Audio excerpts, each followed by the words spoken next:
Well, welcome everyone to this video. I am here with Alissa. She's one of our Creation Temple members. And today's video is going to be pretty intense. So we're going to follow it up with a transmutation meditation. This is a disclosure video. This is a video about the children. And the reason I invited Alissa to come on and share is because she's had a vision of what's happening with these children. And Alissa is a seer. I would call her a psychic, perhaps. She has psychic capabilities. She's someone who sees things behind the scenes. She's a channel. She gets lots of information.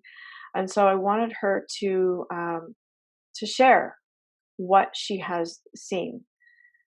Now, this is dark, and so I just want to give you that warning. So if you are watching this and you don't want to see the first part, you just want to participate in the meditation, you might just want to fast forward this video until we get to the meditation. But Alissa, I'm just going to hand it over to you. I have some sage here that I'm going to burn just to help transmute the energies as you share. So Sure. yeah, what have you seen? Thank you. So this was about 7 years ago, 6.5 or 7 years ago. And I have been astral traveling for many years.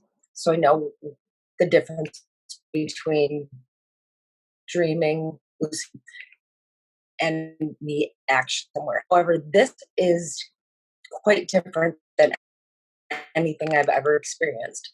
So I went to sleep, and just before I start, I want to say if I hadn't seen this personally with my own eyes, mind, body, and spirit, with all this information coming out, I still don't think I would have, I don't know if I would believe it, because I would say, no, that's impossible. It's not possible. But having seen this, and for many years up until recently, saying, why was I shown this? Why was I shown this? I've only told a couple of people, and my question now I think is being answered why I was shown. So I'll tell you. I went to sleep, and then all of a sudden I was transported to a basement, and I looked to either side of me, and there were two huge beings, so big that when I looked, I could only see like the top of their thighs to their hip. I never looked up, and they were wide too. They looked like they were made of stone. But they were communicating with me telepathically this whole time, and I felt very protected with them.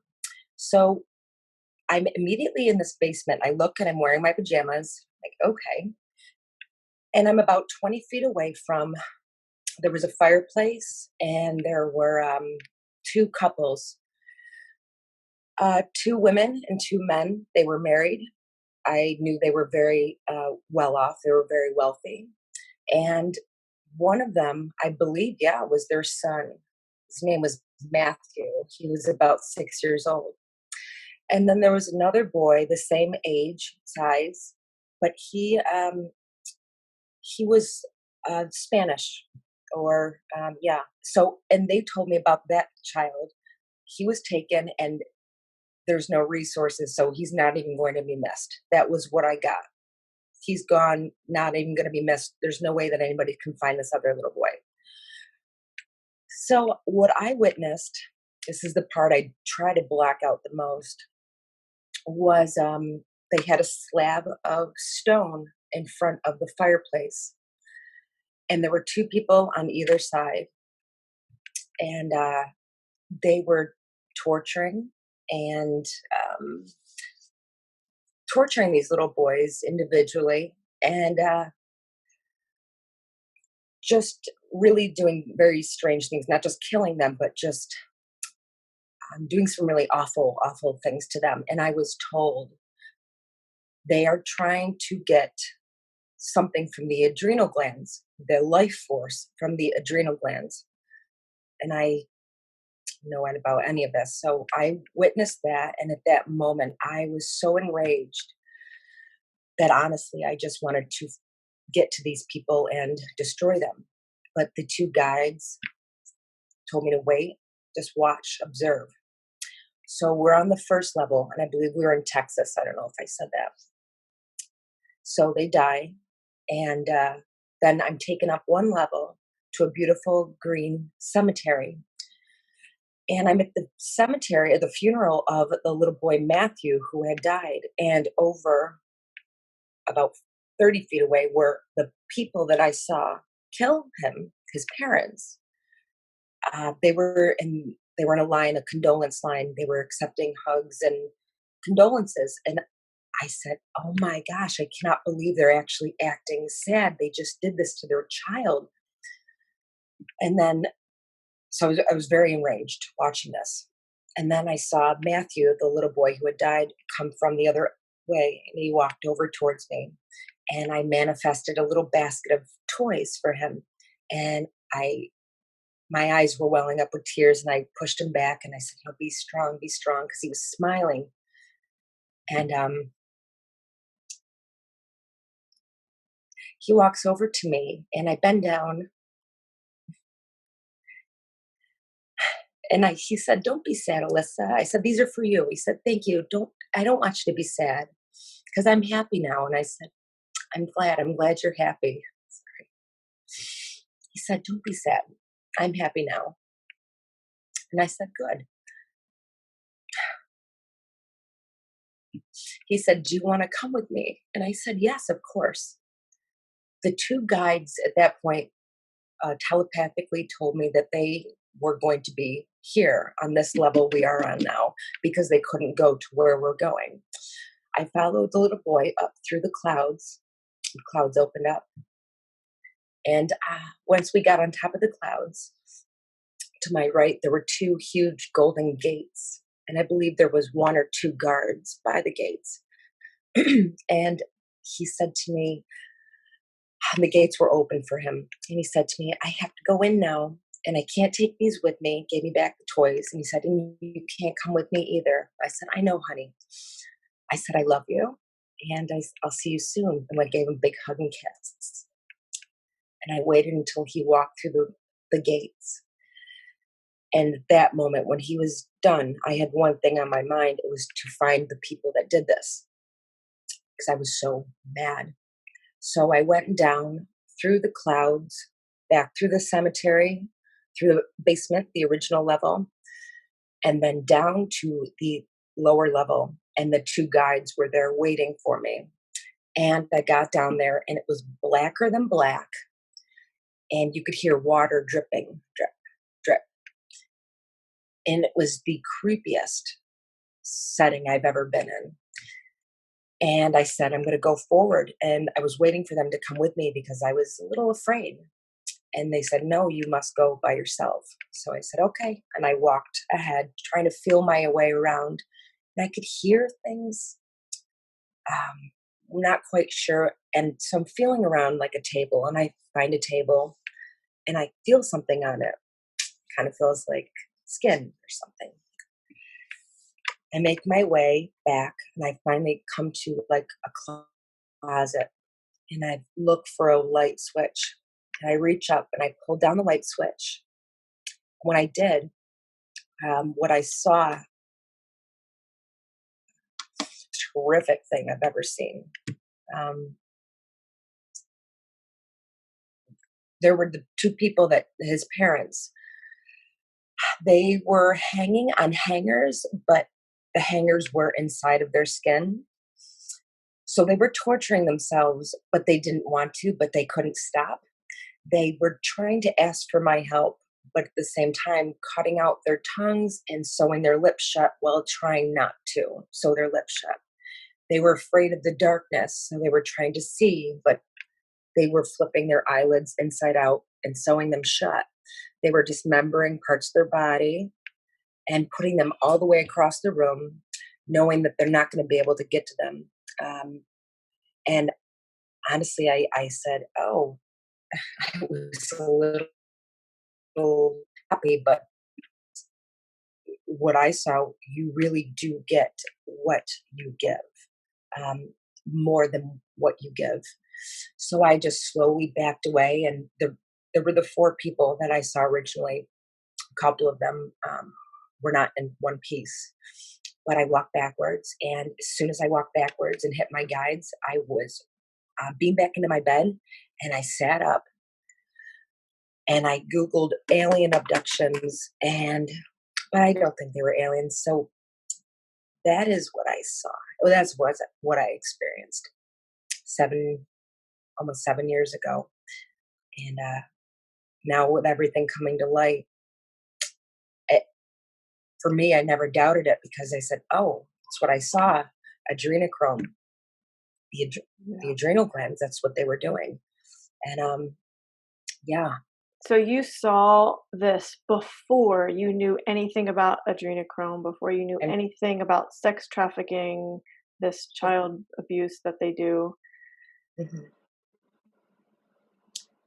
I mean, I assumed there would probably be, people that did bad things, but I know this was 7 years ago, and so about 6 months ago, this all started to come out. I said, "Oh my gosh, yeah, that's exactly what I saw."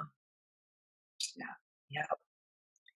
Thank you for having the courage to share, Alyssa. I know it's not an easy thing to talk about. And unfortunately, there are people who have actually experienced this, not just, seen it in astral travel and such. So what I'd like to do is to do a meditation and to bring some transmutation energies to what has been going on with this. Uh, it's interesting to me that there it's accepted now that there is trafficking. That's no longer considered a conspiracy theory. But what is still considered conspiracy is the adrenochrome and uh, people making shoes out of children's skin and things like this. And while I personally have no proof, and I honestly I don't want proof, uh, I think it is important that we face these things. One of the reasons I wanted you to share this vision is because I really do feel we need to step up and confront the dark. We need to look at it because when we look at it, it illuminates. We bring our light to it when we look at it, when we confront it. And so I feel it's important to have these uncomfortable conversations and discussions so that we can bring the light, so that we can bring compassion and love back to what's been going on this planet. So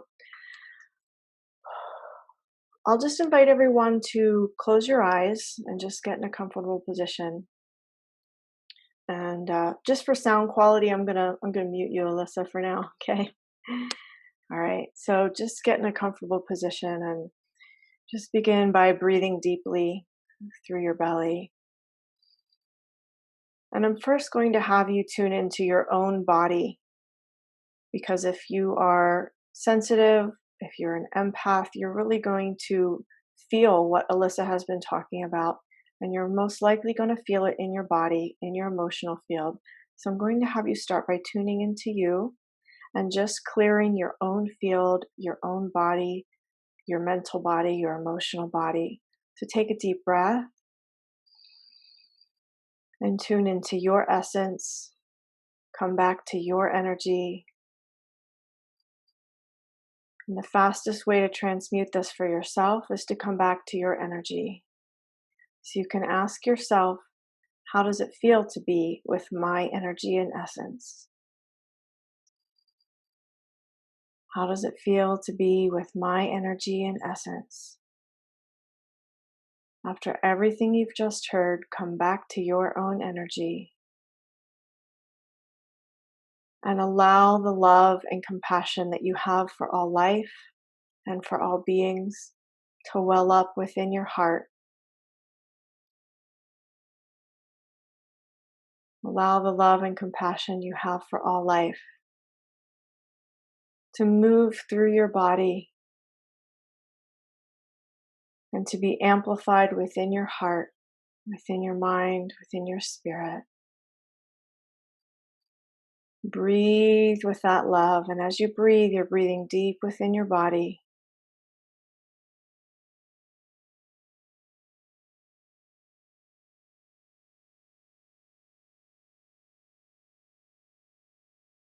Generating more and more love within your own being and allowing that love to overflow into your energy field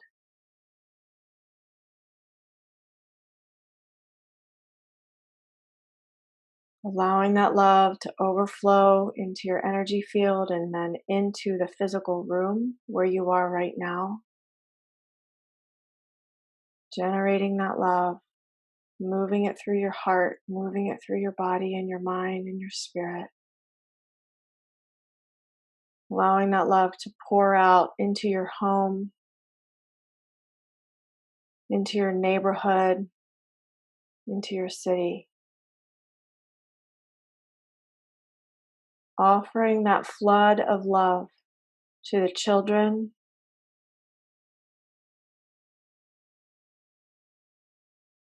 offering that love to all who need it.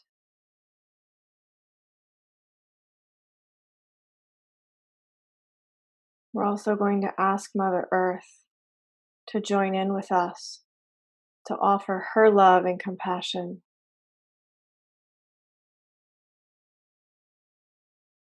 We ask Mother Earth to breathe love with us, to transmute all of these travesties that have been happening.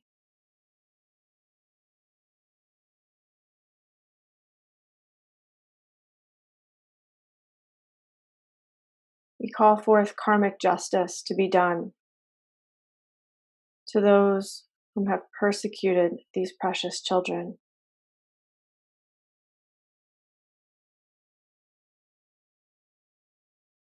We ask for the karma to occur now, so that no more sex trafficking, no more persecution can be done to these children.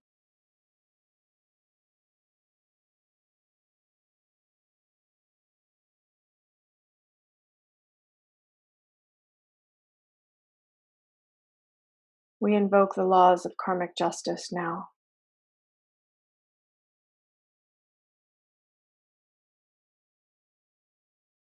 And for all the children who have made it out alive, we pray for their healing, for the restoration of their bodies, their minds, their spirits.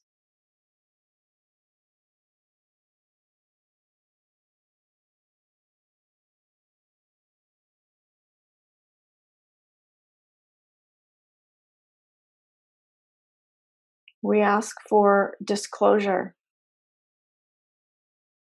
Those health professionals that have worked with these children to come forward, to speak up, to speak out about what they have witnessed, about how they have helped these children heal. We ask them to speak up about the issues these children have so that we know how to be more supportive.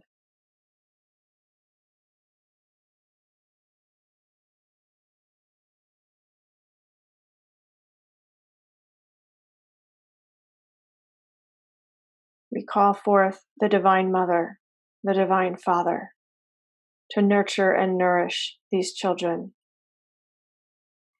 and to nurture and nourish us as we bear witness to what has happened and any damage that that witnessing has done to our psyches and our spirits.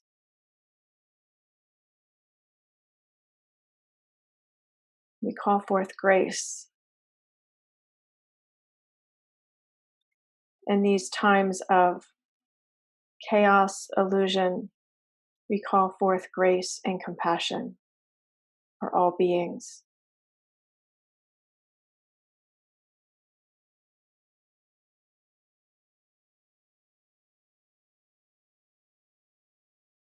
And now I invite you to bring your attention back to your breath and your own energy and essence.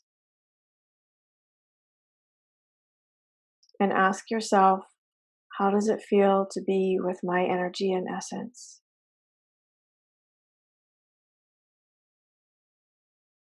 And allowing that love to generate and cultivate within your being. Allow that love to overflow to all beings, whether you meet them in person or simply energetically.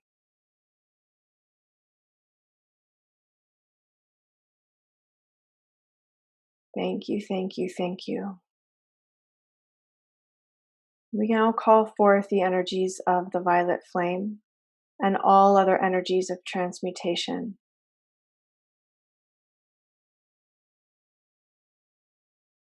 And we set the violet flame ablaze across the entire planet to do the cleanup work while we rest.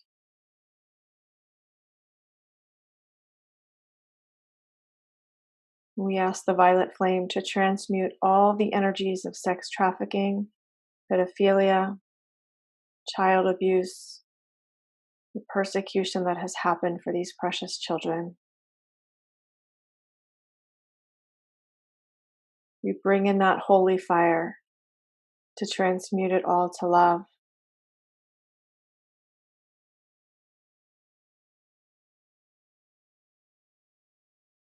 Thank you, thank you, thank you.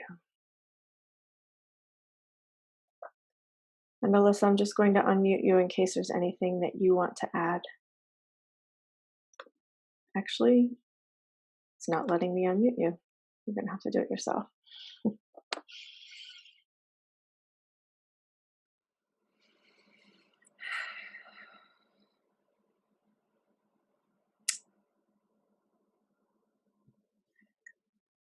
Yes, just calling and healing for all souls. Healing for all souls. The ones that have done this and the ones that have had it done to them.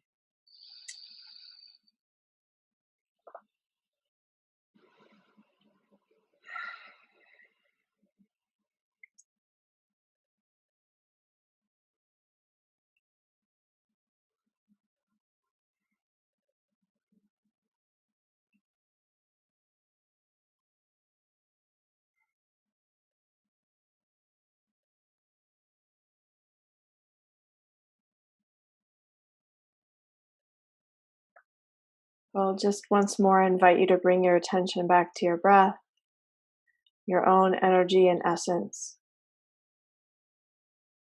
Thank you for joining us in this video. And I'll invite you to ask yourself, is there anything I can do? Is there any support that I can offer?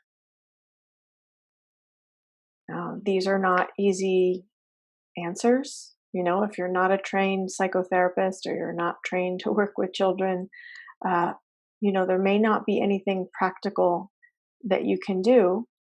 Perhaps you can share this video. Perhaps you can be in prayer and meditation for these children. There's lots of those kinds of things you can do. And also to bring grace to yourself because, if you haven't done anything and you're feeling guilty that you haven't done anything, this stuff has been hidden from us for a reason. They didn't want us to know about this. So don't beat yourself up for not doing anything. Again, it's hard to know how to help sometimes. It's hard to know what to do unless you have specialized training in this. You may not know, and that's okay too if you don't know. Just continue to work on yourself to heal yourself. And that is very, very important in these times. Heal yourself, please. This is why we are here right now on this planet, to heal. And when you heal yourself, you offer templates and energy signatures so that others can learn how to heal themselves. So thank you again, Alissa, for joining me, for being brave and courageous to share this. I know this is not easy to talk about, but very important that we really start to seriously confront these things. Yeah. Well, you're so welcome, and thank you for letting me share this. Feel a lot different actually having shared it in this way. And yeah, just sending your love and offering your help and in a spiritual way is extremely helpful under these circumstances for sure. It's all coming to light. It is. So thank you for having me. Yeah, thank you.